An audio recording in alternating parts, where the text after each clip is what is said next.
नमस्कार, मैं जोगाराम जनता की बात पेज पर आपका स्वागत है। अगर आप यूट्यूब पर देख रहे हो तो इस चैनल को सब्सक्राइब कीजिए और इस वीडियो को ज़्यादा से ज़्यादा शेयर कीजिए। आज अपन बात करेंगे एक ऐसे विषय के बारे में, एक ऐसे टॉपिक के बारे में। हम रोजाना ही एक ऐसे टॉपिक को व्याख्यात के रूप में बात रखते हैं आपके सामने।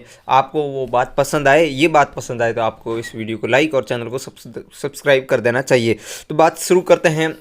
रेसलिंग फेडरेशन के चुनाव के बाद संजय सिंह अध्यक्ष चुने जाने के बाद खिलाड़ियों का विरोध और ज़्यादा तेज़ी से बढ़ने लगा है। यानी पहले ही साक्षी मलिक ने अपने कुश्ती से इस्तीफा दिया था और अपने जूते उस टेबल पर रखे थे। उसके बाद में अंतर्राष्ट्रीय स्तर के कुश्ती के बजरंग पूनिया जो पद्मश्री अवार्ड से नवाजित हैं, उन्होंने अपना पद्मश्री अवार्ड प्रधानमंत्री कार्यालय के उनके घर के सामने, घर ही कह सकते हैं, प्रधानमंत्री जी का कार्यालय के सामने फुटपाथ पर रख दिया था। क्योंकि कुछ सुरक्षा कारणों की वजह से हवाला देते हुए सुरक्षा कर्मियों ने या अंदर जाने की इजाज़त नहीं मिली और उन्होंने वहां पर एक भावुक पत्र के साथ अपना पद्मश्री अवार्ड वहां पर रख दिया था। लोग तो उस पद्मश्री अवार्ड के लिए कैसे मिले उसके लिए तरसते हैं और इन खिलाड़ियों के इतनी पीड़ा है। अब सरकार को भी इतना हठधर्मी नहीं होना चाहिए कि उनकी बात न सुनी जाए। अगर बात नहीं बनती है तो सरकार को उनके साथ बैठकर मामला आगे बात समझौता करना चाहिए।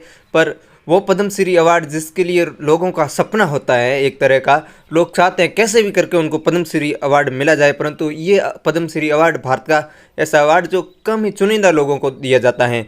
और ऐसा जिसका सपना कह जाने वाला एक पद्मश्री अवार्ड प्रधानमंत्री कार्यालय के सामने फुटपाथ पर रखा जाता है, क्योंकि वो लेने के लिए आते नहीं और अंदर उनको जाने नहीं दिया जाता है।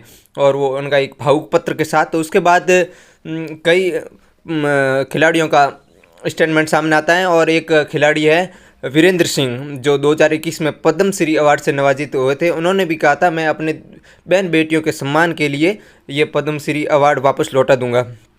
उन्होंने एक्स या ट्विटर पर ट्वीट करते हुए लिखा है कि साक्षी मलिक के ऊपर मेरा गर्व है और बहन बेटी के लिए मैं ये अपना पद्मश्री अवार्ड वापस लौटा दूंगा। वीरेंद्र सिंह गूंगा पहलवान के नाम से जाने जाते हैं।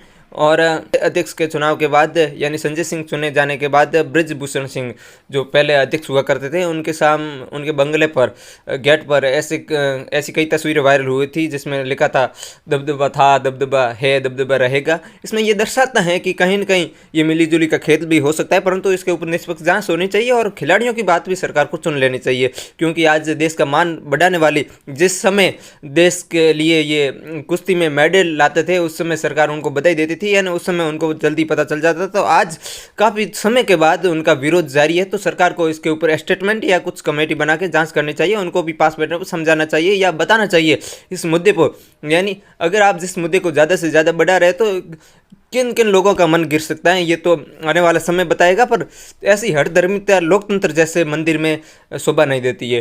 क्योंकि अगर पद्मश्री अवार्ड या कुछ न कुछ बात में फ़र्क है तभी तो जिसका सपना होता है लोगों को वो ऐसे ही लौटाना हर किसी के मन की बात नहीं होती। उनका दिल ऐसे ही नहीं कहता कि मैं ये पद्मश्री अवार्ड वहाँ पर लौटा दूँ। पहले तो उनके लिए इसके लिए संघर्ष किया था तब उनको मिला था, और इस संघर्ष इस पसीने को ऐसे कोई नहीं बहा जाता। कुछ न कुछ बात में फ़र्क है, उसके ऊपर सरकार को अमल करना चाहिए। और अब उसके बाद में पूर्व अध्यक्ष ब्रिजभूषण सिंह का कहीं भी एक स्टेटमेंट आया है। उन्होंने कहा कि 12 महीने से जो लोग मेरे ऊपर गालियां बक रहे हैं और उनका क्या है वो बकते रहेंगे और वो कांग्रेस की गोद में जाकर बैठ गए। ऐसा स्टेटमेंट भी शोभा नहीं देता देश के खिलाड़ियों के प्रति। वो एक देश का मान और सम्मान है। और बात एक उपराष्ट्रपति के अपमान की आती है। वो भी जब उपराष्ट्रपति के अपमान के बाद कुछ नेतागण सांसदगण उनके मुलाकात करते हैं उनसे और अपनी चिंता जाहिर करते हैं, तो उन लोगों को भी एक बात समझना चाहिए। जब उपराष्ट्रपति, अच्छी बात है आपने वहाँ पर जाकर मुलाकात की, तो आप खिलाड़ियों से मुलाकात कर सकते हो। हालांकि उसके बाद कई नेताओं का अभी तक उसके बारे में स्टेटमेंट नहीं आया भाजपा नेताओं का कि खिलाड़ी कितने परेशान हैं। अभी तक पता नहीं सरकार को